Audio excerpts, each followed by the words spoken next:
안녕하십니까. 봄이 점점 깊어지는 계절입니다. 사순절 기간 동안 또 우리 하나님 말씀에 붙잡히는 시간이 되었으면 좋겠고, 오늘 아침 함께 찬송 부르면서 새벽을 깨우도록 하겠습니다. 찬송가 180장입니다.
오늘 우리에게 주시는 하나님 말씀은 마태복음 24장 29절부터 35절까지의 말씀입니다. 그날 환란 후에 즉시 해가 어두워지며 달이 빛을 내지 아니하며 별들이 하늘에서 떨어지며 하늘의 권능들이 흔들리리라.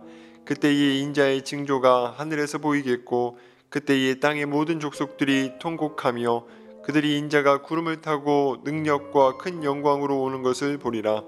그가 큰 나팔 소리와 함께 천사들을 보내리니 그들이 그의 택하신 자들을 하늘 이 끝에서 저 끝까지 사방에서 모으리라. 무화과 나무의 비유를 배우라. 그 가지가 연하여 지고 잎사귀를 내면 여름이 가까운 줄을 아나니 이와 같이 너희도 이 모든 일을 보거든 인자가 가까이 곧 문 앞에 이른 줄을 알라. 내가 진실로 너희에게 말하노니 이 세대가 지나가기 전에 이 일이 다 일어나리라. 천지는 없어질지언정 내 말은 없어지지 아니하리라. 아멘. 예루살렘 성전의 멸망의 이야기와 함께 예수님은 그때와 비슷한, 그때와 같은, 또 과거에도 그러한 일이 있었고 그때마다 하나님께서는 미리 말씀해 주셨으며 또 앞으로 다가올 하나님의 심판, 다시 말하면 우리 주님 예수 그리스도의 다시 오심, 종말을 이야기합니다. 우리가 성경을 읽을 때 이런 것들을 읽을 때에 예수님께서는 여러 가지 비유 표현을 하고 있습니다. 그런데 그럴 때마다 어떤 사람들은 이렇게 말합니다. 상징적이다. 그런데 여러분, 너무 상징적으로만 생각해서도 안 될 겁니다. 또 너무 문자적으로만 생각해도 안 될 겁니다. 정말 지혜롭게 그때마다 그 말씀을 깊이 묵상하고 어떠한 것인지를 살펴봐야 될 것입니다. 요 며칠 전에 몽골과 중국에서 황사, 큰 모래 폭풍이 일어났습니다. 어떤 분이 그걸 사진을 다 찍었더라고요. 정말 영화에서나 나올 듯한 온 하늘이 캄캄해지고 그 모래인지 자갈인지 돌멩이인지 시속 40km로 날아다니며 사람을 치고 짐승을 치고 짐승 수천 마리가 사라졌습니다. 짐승 수천 마리가 죽었어요. 사람들이 죽었어요. 하늘이 검어지며 모래폭풍으로 인해서 정말 땅이 흔들리고 하늘이 흔들리는 경험을 했던 것입니다. 오늘 우리가 읽은 이 성경 말씀 속에서도 해가 어두워지며 하늘의 권능들이 흔들리더라. 단순히 비유다, 상징이다라고만 생각하지 말고 얼마든지 충분히 이렇게 발생할 수 있는 일이라는 것을 우리는 다시 한번 생각해 볼 필요가 있습니다. 물론 구약성경 에스겔서나 요엘서나 아모스서에서도 이런 말씀들이 하나님의 심판을 상징적으로 이야기합니다. 그러나 지금 돌이켜보면은 이런 우주적 현상, 이런 자연적 현상을 보면서 이게 상징적일 수만 있겠느냐? 또 아니다라는 것이죠.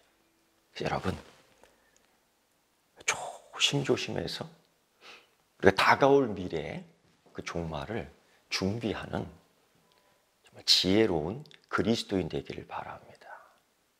이때, 그때, 오늘 30절 말씀 보면 그때에 바로 29절의 말씀과 연결되는 거예요. 그때에, 그때라는 건 무엇입니까? 인자의 징조가 하늘에서 보일 것이다. 그때에. 그럼 그 징조의 내용이 뭐겠습니까? 그때에 또 모든 족속들이 통곡한다라고 했습니다. 도대체 그 징조는 무엇입니까? 요한계시록의 말씀 보면 그때에 하늘의 3분의 1이 썩고 바다의 3분의 1이 썩고 땅의 3분의 1이 썩고 죽음을 의미하는 거 아닙니까? 통곡. 기쁨은 통곡합니까? 슬프다고 통곡합니까? 그건 슬픔을 능가하는 더더더 슬픔. 우리가 경험하는 그 사건이죠. 그리고 또 그때에 인자가 구름을 타고 능력과 큰 영광으로 오는 것을 보리라. 이 말씀은 신약에만 나오는 말씀이 아니라 다니엘서 7장 13절의 말씀 속에서도 계속 나오는 거예요. 하나님은 계속 말씀하십니다. 그리고 31절의 말씀을 보면은 그가 택하신 자들을 하늘 이 끝에서 저 끝까지 사방에서 모이리라. 왜? 왜 부르는 겁니까? 왜 모으는 겁니까? 하나님의 심판을 보여주는 겁니다. 하나님의 구원을 보여주는 겁니다. 이사야서 49장 종의 노래의 첫 부분의 말씀 속에서도 하나님의 심판을 보고 기뻐하는 겁니다. 하나님의 심판을 보고 슬퍼하는 것이 아닙니다. 하나님의 구원과 하나님의 심판은 동시에 믿는 자들에게 있어서 모든 것들이 기쁨이 되는 겁니다. 다 모으는 거예요. 사방에서. 하나님이 보여주시는 겁니다. 하나님이 보여주시는 것들이 어떤 거예요? 지금 이때에, 이때, 오늘 우리가 경험하는 이때 하나님이 보여주는 게 어떤 겁니까? 그걸 볼 수 있는 눈이 있어야죠. 우연이라고 생각합니까? 어쩌다가 생긴 일입니까? 이러다 또 좋은 날이 오겠지라고만 기대합니까? 계속 있어 왔잖아요. 조류독감, 돼지열병 반복되었고 우린 그때까지 눈 하나 깜짝하지 않았습니다. 지금은 우리에게 닥친 전염병이 아닙니까? 이때에, 그때에 우리가 보고 배워야 할 것입니다. 그런데 정말 이때에 우리가 예수 그리스도를 잘 믿어야 되겠죠. 여러분, 제가 언제부턴가 계속 강조한 거 하나 있지 않습니까? 뭐예요? 우리 예수님 믿읍시다? 아니잖아요. 우리 예수님 잘 믿읍시다. 할렐루야. 이겁니다. 지금은 이겁니다. 예수님이 그러한 가운데에 32절부터 35절까지의 말씀을 보면 비유 하나를 이야기해 줘요. 뭐냐? 무화과 나무 비유예요. 우리 교회에도 무화과 나무가 있지 않습니까? 그걸 이렇게 보는 겁니다. 아이고, 새싹이 돋는구나. 지금 나오기 시작했어요.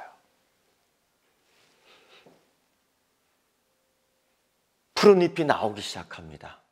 이제 곧 여름이면 잎사귀가 쫙 나옵니다. 이런 일들을 보면서 우리가 순서를 알잖아요. 아, 이렇게 되겠구나, 이렇게 되겠구나. 그 다음은 이런 일이 있겠구나. 자연의 이치를 깨달으면서 하나님이 창조한 그 나무를 보면서 우리가 알 수 있고 깨달을 수 있고 볼 수 있고 이해할 수 있는데, 이 환란의 징조들을 하나님 말씀해 주셨어요. 그리고 말씀하시죠. 이 세대가 지나기 전에 이 일이 다 일어나리라. 바로 이 환란의 징조는 가까이 있는 AD 70년 로마 군인들이 예루살렘 성전을 함락시키고 부숴버리잖아요. 산산조각을 내어버리지 않습니까? 이 의미가 무엇입니까? 성전 함락은 예수님을 거부한 유대인들에 대한 하나님의 심판. 동시에 이들에게 부당한 대우를 받고 죽임당하신 예수님에 대한 승리를, 변증을 하나님이 보여준 사건입니다. 즉, 예수님이 옳다, 즉 너희는 틀렸다라는 걸 보여주는 사건입니다. 그리고 또한 예루살렘 성전 함락으로 말미암아 그들이 갖고 있는 선민 사상의 종말 끝, 교만 끝 말해주고 있는 거죠. 이제는 땅에 보이는 성전, 그 찬란했던 예루살렘, 자랑했던 예루살렘 끝. 그리고 사도행전 2장을 통해서 온 이방인들, 온 민족을 성령 감동으로 모으는,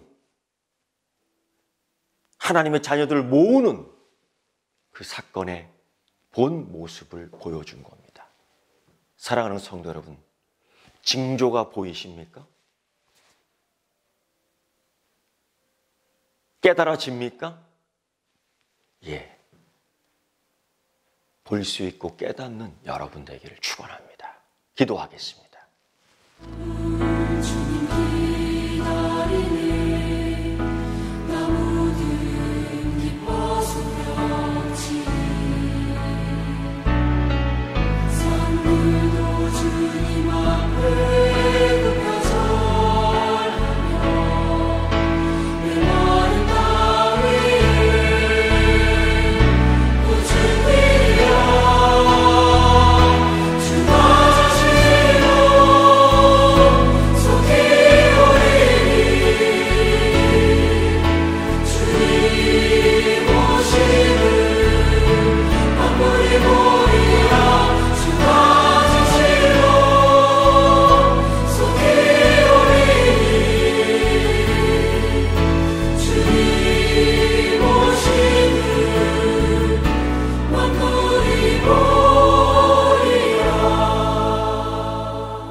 하늘에 계신 우리 아버지, 아버지의 이름을 거룩하게 하시며 아버지의 나라가 오게 하시며 아버지의 뜻이 하늘에서와 같이 땅에서도 이루어지게 하소서.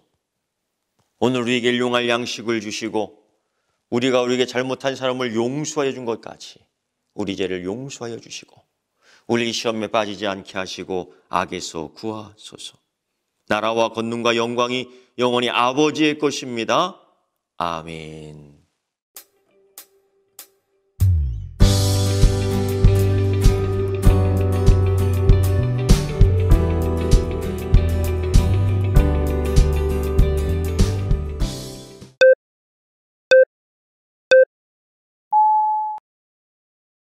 동이 서에서 먼 것 같이 우리의 죄과를 우리에게서 멀리 옮기셨으며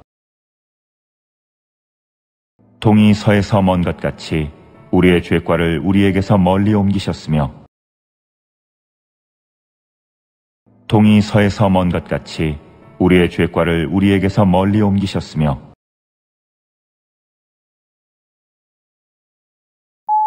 동이 서에서 먼 것 같이 동이 서에서 먼 것 같이 동이 서에서 먼 것 같이 동이 서에서 먼 것 같이 동이 서에서 먼 것 같이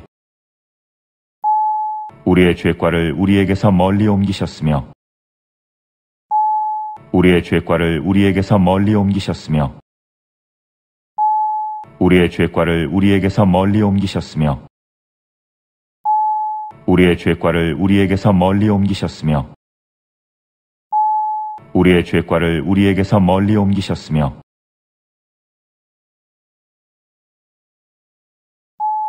동이 서에서 먼 것 같이 우리의 죄과를 우리에게서 멀리 옮기셨으며 동이 서에서 먼 것 같이 우리의 죄과를 우리에게서 멀리 옮기셨으며 동이 서에서 먼 것 같이 우리의 죄과를 우리에게서 멀리 옮기셨으며